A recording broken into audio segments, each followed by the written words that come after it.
जय गुरुदेव। देखो, संदेह करोगे तो तुम्हारा नुकसान हो जाएगा। संदेह और शंका से घर बर्बाद होता, पूरा का पूरा समाज बर्बाद हो जाता। शंका करोगे तो सारा राज बर्बाद होता, और शंका करोगे तो धर्म बर्बाद हो जाता। तुम जो सोच रहे होगे कि भाई जय गुरुदेव नाम बाबा जी का है, मेरा नहीं है और ना तुम्हारा है, तो शंका क्यों करते हो? ये नाम उसका है और तुमने अभी शास्त्रों को नहीं देखा। और जो कहते हो हमने शास्त्र देखे हैं, वो आंख बंद करके और बुद्धि को ताक में रखकर।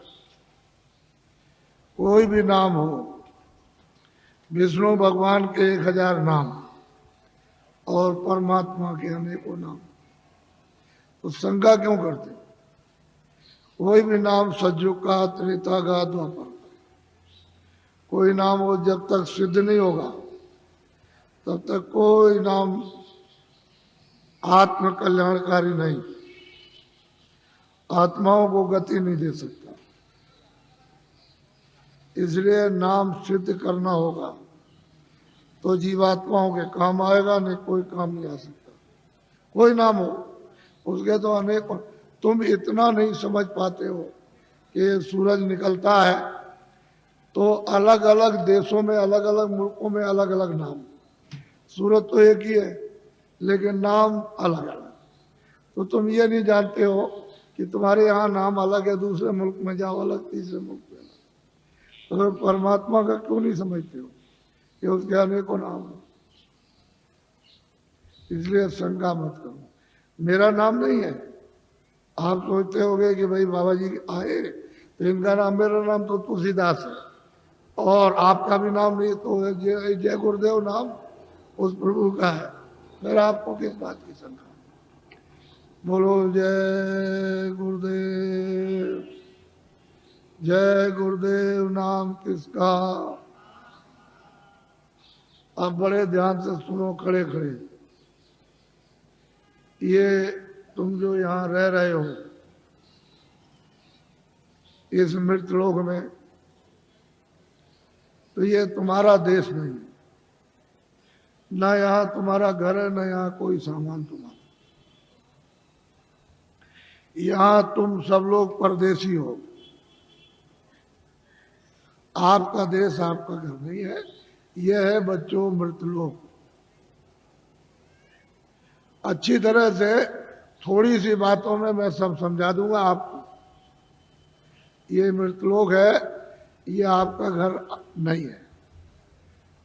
मकान मालिक ने आपको ये जो मकान दिया है, अनमोल मनुष्य शरीर, ये आपको बार बार नहीं मिलेगा। उसने थोड़े दिन के लिए आपको दिया है और उसने ये कहा कि देखो भाई, मेरा ये मकान है, शुद्ध है, साफ है, पवित्र, मैं तुमको देता हूं थोड़े दिन के लिए।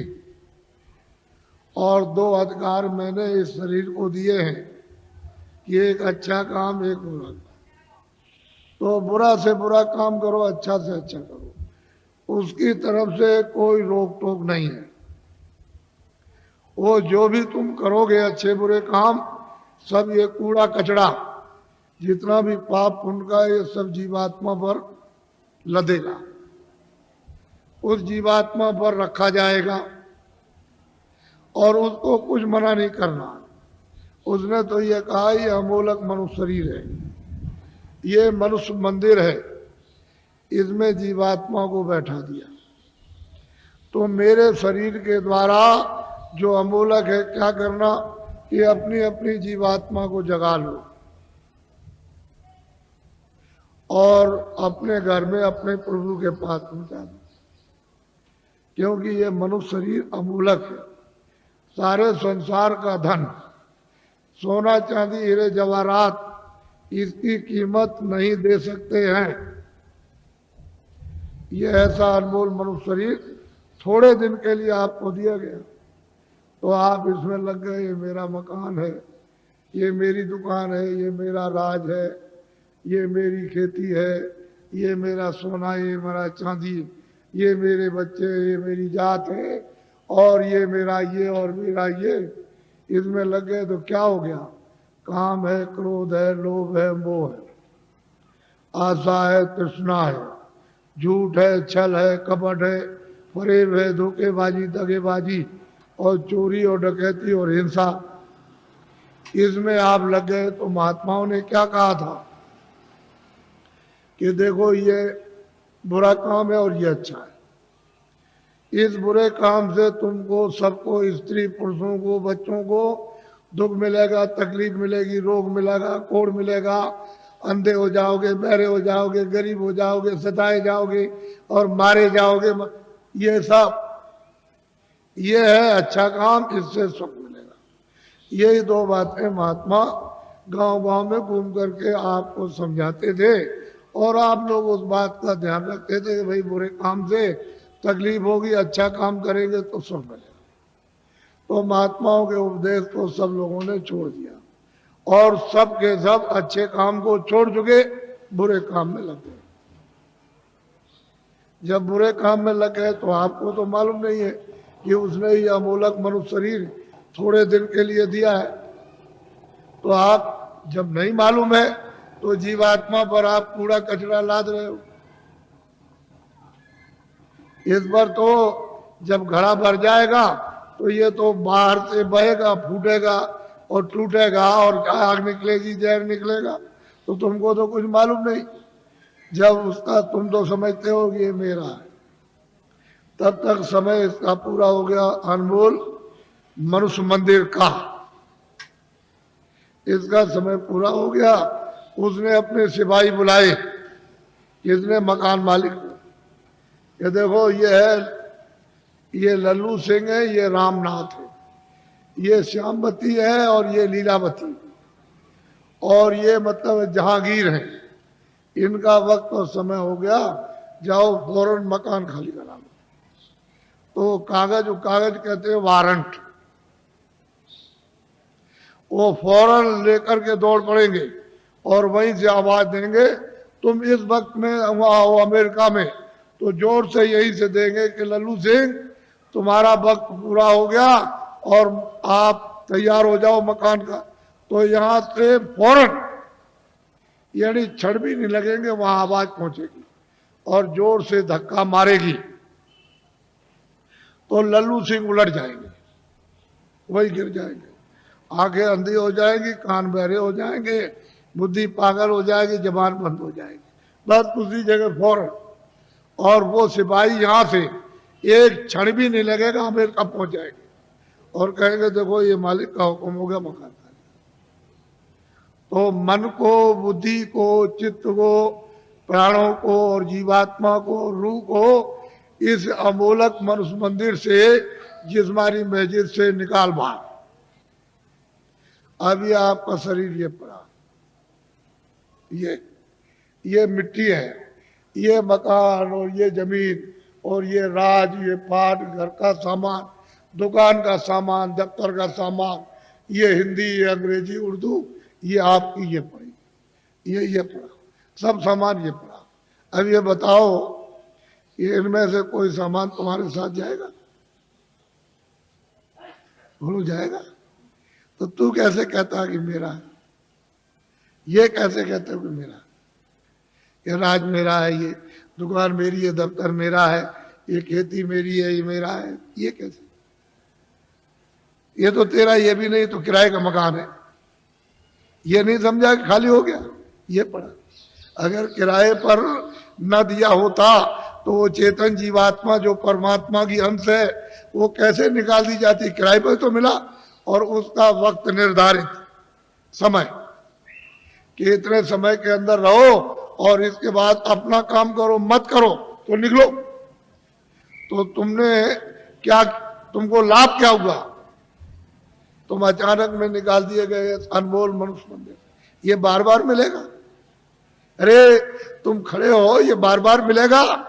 कितने युगों के बाद कितने सतयुग, कितने त्रेता, कितने द्वापर, कितने कलयुग खत्म हो गए और उसका जो पुण्य है वो एक एक बूंद तुम्हारा जमा हुआ मनुष्य शरीर प्राप्त करने का, और कितने युगों के बाद आपको ये मनुष्य शरीर मिला और आपको कहते हैं ऐसे ही मिल जाएगा। ये कोई तमाशा है?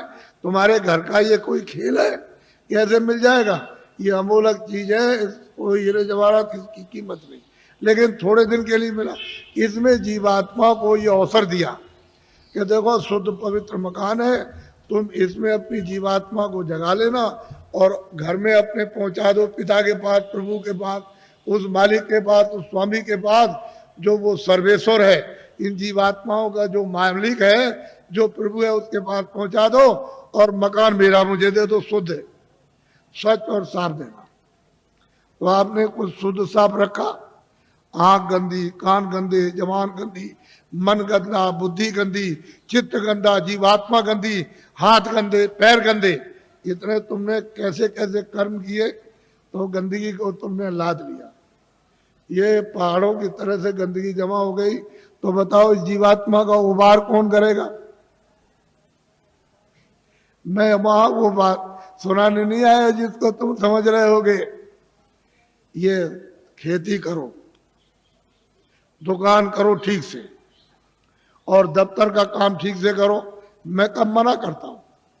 आप जो भी सामान लेकर खेती से, दुकान से, दफ्तर से आओ और जो पैसे लेकर आओ बाजार में खरीदो, अनाज खरीदो, सब्जी खरीदो, फल खरीदो, कपड़े खरीदो और सामान और दवा खरीदो और मकान अच्छा बनाओ और झोपड़ी अच्छी लेकिन ये तो समझो कि ये सब सामान किसके लिए? इस किराए के मकान के लिए।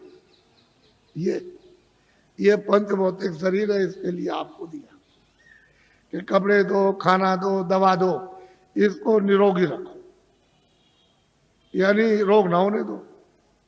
ये आपको बताया, ये आपको बता रहा हूं कि ये सामान सब इसका है, तो आप लाख जोड़ो, करोड़ जोड़ो, अरब खरब रखो, लेकिन ये तो समझो कम से कम कि ये इसका है, इसमें जीवात्मा का रत्ती भर भी नहीं, ये सब इसका। तो जब ये खाली हो जाएगा तो ये पड़ा और ये ना ये इसके काम और ना ये इसके काम। और फैसला है, तुमको जो होना है वही तुमको बता देता हूं। तुमने घर में जरा भी ध्यान नहीं दिया। तुम हिंदू हो, मुसलमान हो, सिख, ईसाई हो, कि तुम्हारे घर में बच्चा बच्ची पैदा होता है मखमल पहन के आता है, रेशम पहन के आता है? क्या कोई सोना चांदी लेकर आता है? या जमीन और मकान नंगा आता रोता हुआ? तो तुमको सबको ये देखना चाहिए भाई कुछ लेकर नहीं आया, ये तो खा लिया। रो रहा है तो अपनी पीड़ा में, अपने दर्द में रो रहा, उसको दर्द और पीड़ा हो रही, सहन नहीं हो रही है, और माँ कहती है अरे बच्चा चुप हो जा, पुचकारती है, लेकिन उसको न देख सकता, न सुन सकता, न बोल सकता है, तो कुछ भी नहीं कर सकता, रोता ही रोता है खाली। तो दर्द में रोता है, पीड़ा में। तुम जब इधर आए, जरा बड़े हो गए, तो तुमको बताया ये सब कुछ, और तुम्हारे जाने का जब समय हो गया तो तुम्हारी बुद्धि यहाँ रखवा ली, और देखना यहाँ रखवाया, और सुनना यहाँ रखवाया, बोलना यहाँ रखवा लिया, सब रखवा लिया उसने जितना भी था। और तुमको मतलब यह है कि निकाल बाहर किया, फिर तुमने उस पर कपड़े डाल दिए। क्यों? कि भाई अब देखा नहीं जाता, अब देखा नहीं जाता, अब तो डर लगता, घृणा हो गई, तो कपड़ा डाल देते हो। तो इतना नहीं तुम देखते हो, जब ले जाते हो कपड़ा ढक करके तो वहां गड्ढा खोद के गाड़ देते हो, लकड़ियों पर रख करके, और इसको रखते हो और जलाते हो। तो तुमने आग लगाते देखा नहीं कि फूक दे, यानी कपड़ा जल गया, नंगा हो गया। तो तुमको ये नहीं दिखाई दिया कि कोई कपड़ा लिए जा रहा है, कोई सोना, कोई चांदी, कोई मकान, कोई बाल, कोई बच्चे, कोई रिश्तेदार, या हिंदी, अंग्रेजी, उर्दू लिए जा रहा? ये जाते में सब रखवा लेगा, आते में कुछ ले आने नहीं दिया। तो ये आपको समझना चाहिए कि ये किराए का मकान आपको थोड़े दिन के लिए दिया है, तो आप कोई घर बार मत छोड़ो। मैं कोई घर बार छोड़ाने थोड़ी आया हूं। तो खेती करो, दुकान करो, और दफ्तर का काम कैसे करो? ईमानदारी, मेहनत, झूठ नहीं। झूठ और धोखा और बेईमानी और चालाकी और मारपीट और हिंसा और दगेबाजी और सीनाजोरी और जबरदस्ती, बेईमानी, ये नहीं। ईमानदारी, मेहनत। घर में आओ, अपने बच्चों की सेवा करो। ये दो ही तो आपकी ड्यूटी है, और क्या ड्यूटी। और जब आप जाओ सोने, कोई काम ना हो, तो ये मनुष्य मंदिर है, इसमें जीवात्मा बैठी हुई है और ऊपर से परमात्मा 24 घंटे बोल रहा, एक क्षण भी बंद नहीं होता। 24 घंटे उसका कथा कीर्तन आरती 24 घंटे हो रही है, और तुम्हारे कानों तक आवाज दे रहा कि तू मेरी आवाज को सुन ले, और मेरी आवाज को सुनकर पकड़ के मेरे पास चला। तो तुम कभी सुना? कूड़ा कचरा लाद लिया इस पर। तो मैं तुमको जरा बताता हूं, ये तो बहुत से डॉक्टर हैं यहाँ, और आप पढ़े लिखे हो, विद्वान हो, आप जानते हो कि जीवात्मा कहाँ है इस शरीर में। तुमको मालूम, ये जो मिट्टी पड़ी है उसका एक बालू का कण, एक जर्रा उसके लाख टुकड़े कर दिए जाए, उससे भी वो छोटी है, और इस शरीर में बंद है। तो किसी ने एक्सरे में, किसी ने आले में बताया? कहीं नहीं पता चलता। सब लोग आला खींचते हैं कि इसमें कौन है, कौन निकल गया और कौन डाला गया, लेकिन कहीं कुछ नहीं। तो मैं तुमको बताता हूं, तुम तो मतलब ये है कि मेरी बात पढ़े लिखे अनपढ़ सब सुनो। देखो ये मनुष्य शरीर, बच्चा पीछे हो जाओ, इधर पीछे मत खींचना नहीं फोटो को, ये सत्संग हो रहा है नहीं, आप कुछ मत करो। ये फोटो किस लिए खींच रहे हो? अभी मत खींचो। देखो मेरी तरफ, ये अनमोल मनुष्य शरीर है, ये मनुष्य मंदिर है, इसमें 24 घंटे देववाणी, आकाशवाणी, आसमानी आवाज, कलमा और आयतें हो रही है।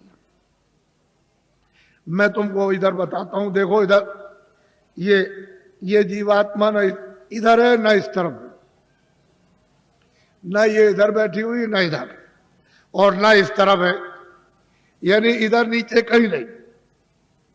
अब मेरी तरफ देखो, ये दोनों आंखें बीचों बीच में, ये जीवात्मा दोनों आंखों के मध्य में, दरमियान में ये बैठी हुई। यहां उस जीवात्मा में एक आंख है,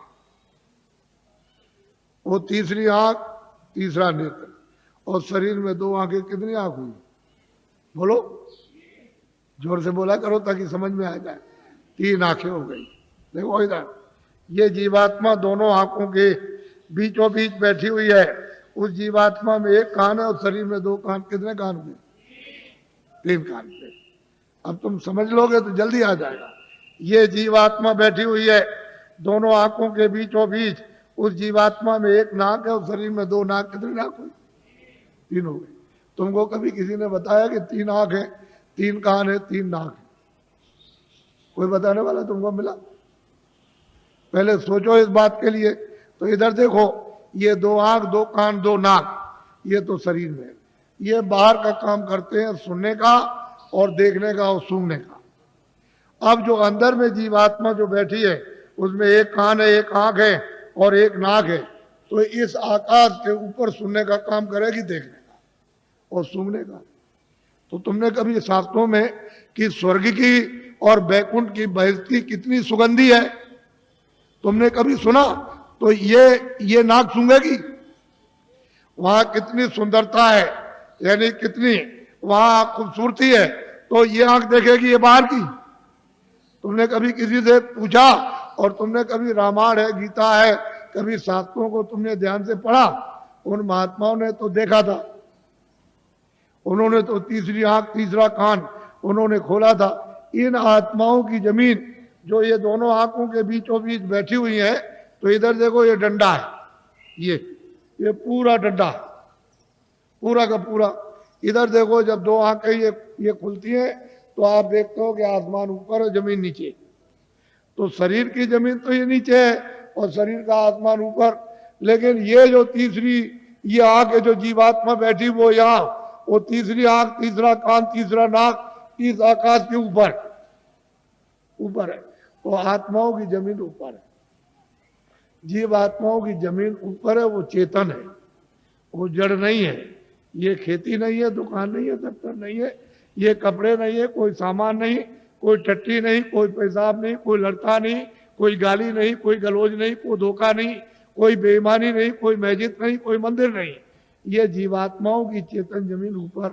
तो तुमने कभी किसी से पूछा कि महात्मा नाम किसका है, योगी किसको कहते हैं, क्यों योगी कहा जाता, क्यों महात्मा कहा जाता, क्यों महापुरुष कहा, ये तो आपने कभी पूछा नहीं।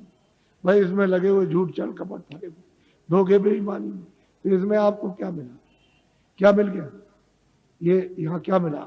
वो तो जो यहाँ कुछ है वो तो क्षणिक, ये तुम्हारे कानों तक ऊपर से आवाज आ रही है, उधर से प्रकाश आ रहा, तो उस प्रकाश का आनंद और उसका देववाणी का वो ठंडक तुमको मालूम होती है इंद्रियों के द्वारा, तो तुम कहते हो जरा सा आनंद मिल गया, फिर और जगह मिलेगा, और जगह मिलेगा, और मिलेगा, वो देखने में मिल जाएगा, सोने में मिलेगा, कपड़े में मिलेगा, मकान में मिल जाएगा, खाने में मिल जाएगा, स्त्री में मिलेगा, बच्चे में मिलेगा, चलो राजपाट में मिल जाएगा, सारी दुनिया पर राज करना, लेकिन वहां गए कुछ नहीं है नहीं। अरे ये मृतलोक है, ये भूल भुलैया है, रास्ते से आए थे रास्ता छोड़ दिया।